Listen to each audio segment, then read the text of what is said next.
আমি কিন্তু মাত্র 3000 টাকার চাকরি করতাম। আমার বাবার একটা বাইক ছিল, বাইকটা হচ্ছে 18 বাইক, টায়ার এত ঝাংড়ি বাইক আমি জন্মেও দেখি নাই।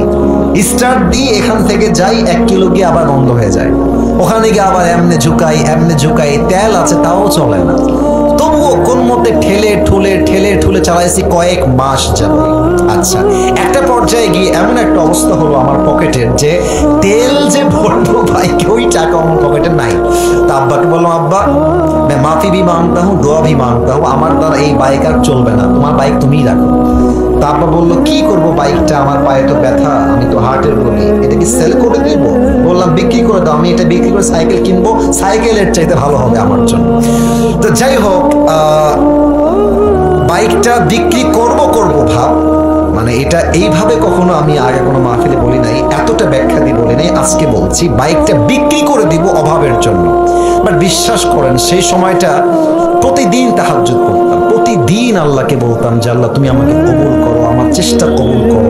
আর আমি দুইজনের ওয়াজ খুব বেশি শুনতাম, এক আজহারের ওয়াজ শুনতাম খুব বেশি, আর একজন আমি আল্লামা দেলোয়ার হোসেন সাঈদীর ওয়াজ খুব বেশি শুনতাম সেই সময়ের কথা। It has been 3 years or maybe 4 years back, 3 বা 4 বছর আগের কথা। তো হঠাৎ করে আমি একদিন জুমার খুতবা দিলাম, আমি আবার বলছি এই কথা কিন্তু আমি কখনো কোথাও আপনারা শোনেন নাই, আমি আজকেই বলছি।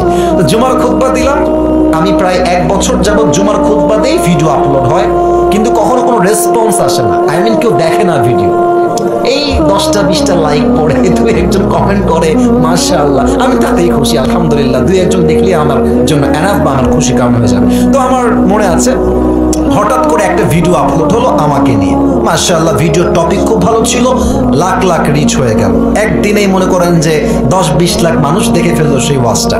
পরে মিডিয়ার থেকে আমাকে কল দেওয়া হলো যে আপনি জুমা পড়ান কোথায়, আমরা আপনার ভিডিও রেকর্ড করব। তো অনেক বড় একটা মিডিয়া আমাকে বললো যে আপনার ভিডিও একটা আপলোড দিব, আপনি ইনশাআল্লাহ অনেক দূর যাবেন, আপনার জন্য অনেক বেশি কাজ আসবে, আপনি কাজ করতে পারবেন আপনার দাওয়াতি ফিল্ডে। তো একটা মাহফিল করলাম, মাহফিলটা ছিল পাবনায়। মাহফিল ছিল কোথায়? পাবনায়। তো পাবনায় গেলাম, আমি হলাম 3 নম্বর বক্তা, দ্বিতীয় বক্তা না, 3 নাম্বার। তো আমাকে যখন ওয়াজে দেওয়া হলো, দ্বিতীয় বক্তা খুবই রাগ, আমার টাইমটা তাকে কেন দেওয়া হচ্ছে, ওকে তো দিয়ে কাজ হবে না, ওকে নামা, একে দিয়ে কাজ হবে না, এটা 3 বছর আগের কথা, বেশি না, 3 বা 4 বছর আগের কথা। তো আমি ওয়াজ শুরু করলাম, কি বলবো, নিজের কথা বলছি না বা এটা আল্লাহর রহমত বলছি বলতে পারেন, আমি আধা ঘন্টা ওয়াজ করেছি, প্রত্যেকটা যুবক, আমি নেমে গেছি ওরা উঠে গেছে, মানে এই হুজুরকে আমরা ছাড়বো না, নেমে গেলাম, সেটা আপলোড হলো ইউটিউবে। হঠাৎ করে একদিন আমার বাসা ছিল রাজশাহীতে, রাজশাহীর আমাদের মেইন শহরের বাসা, আমার আব্বা জুমার খতিব এবং আমার আব্বা একটা মাদ্রাসার প্রিন্সিপাল।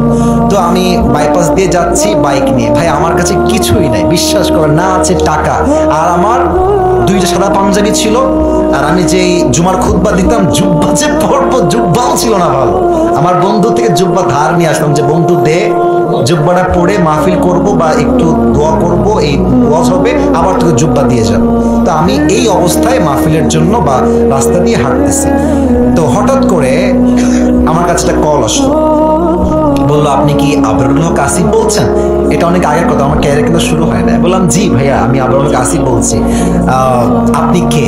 তো বললো যে আমি অমুক জেলার থেকে বলছি, আপনার একটা মাহফিলের ডেট লাগবে। শুনে কলিজায় এত শান্তি লাগলো যে আলহামদুলিল্লাহ, আল্লাহ হয়তো আমার রাস্তা খুলতেছে, এই তো রাস্তা আমার খুলে যাচ্ছে। তা আমি একটু ভাব নিলাম, আমার কিন্তু ডেট মেট কিছুই নাই।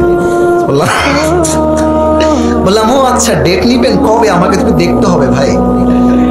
তো বলছে যে ভাই ডেটটা আমরা 2 মাস পরে নিব, যদি আপনি ডেট দেন তাহলে আমরা। ও তো ভাবছে মাশাআল্লাহ মিলিয়ন ভিউ, এ তো অনেক বড় বক্তা হবে রে ভাই।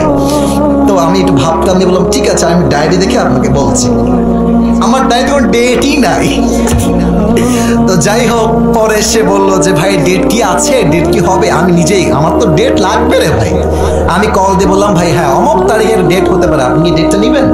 বলছে অবশ্যই নিব। তো বলছে যে ভাই আপনার হাদিয়া কত? আমি তো জীবনে হাদিয়াই নেই না, হাদিয়া কত বলবো। এখন বলছি যে ভাইয়া হাদিয়া আসলে বলা যাবে না, আপনি বলেন যে আপনি আমাকে কত দিবেন। তো আমার বেতন কিন্তু ভাই মাত্র 3000 টাকা, এবং 3000 টাকা এত কম আমার জন্য, বাইকের তেল ভরতে আমার 3000 টাকা শেষ হয়ে যায়, খাবো কি আর পরবো কি। তো আমার ভাই বলছে বলছে যে আপনি একটু বললে আমার জন্য খুব ভালো হয়। আমি বললাম যে আপনাদের গত বছরে কে আসছিল? বলছে আমাকে একজন বক্তা আসলো। কয় টাকা দিয়েছেন? বলছে 20,000 টাকা দিয়েছি।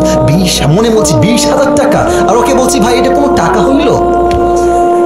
আচ্ছা যাই হোক, অনেক কথাবার্তা বলে সে বললো ঠিক আছে আপনাকে আমরা 25,000 টাকা দিব, গাড়ি ভাড়া সবকিছু মিলিয়ে, খাওয়া দাওয়া মিলিয়ে, থাকা সহ 25,000 টাকা আমি আপনাকে দিব।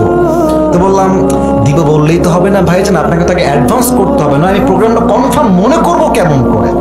তো বলছে ঠিক আছে ভাই আপনি আপনার নাম্বারটা আমাকে দেন, আমি আপনাকে 5,000 টাকা অ্যাডভান্স করছি। আমি বললাম ইয়ার তো মেরি রাস্তা খুল গিয়া মাশাআল্লাহ।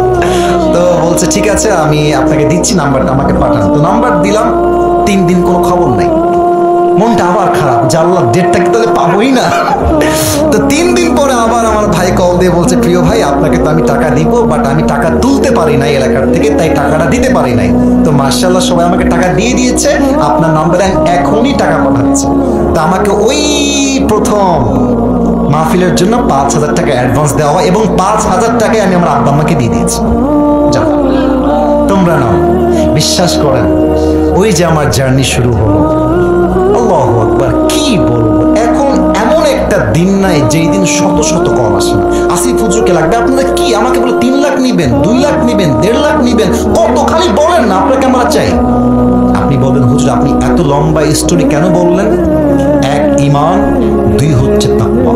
এই 2টা থাকলে বান্দার সফলতাকে আটকায় রাখতে পারে না, ঠিক কি না বলে? তোমার রিজিক আমি এমন জায়গার থেকে দিব তুমি কখনো কল্পনাই করতে পারবে না। আল্লাহু আকবার।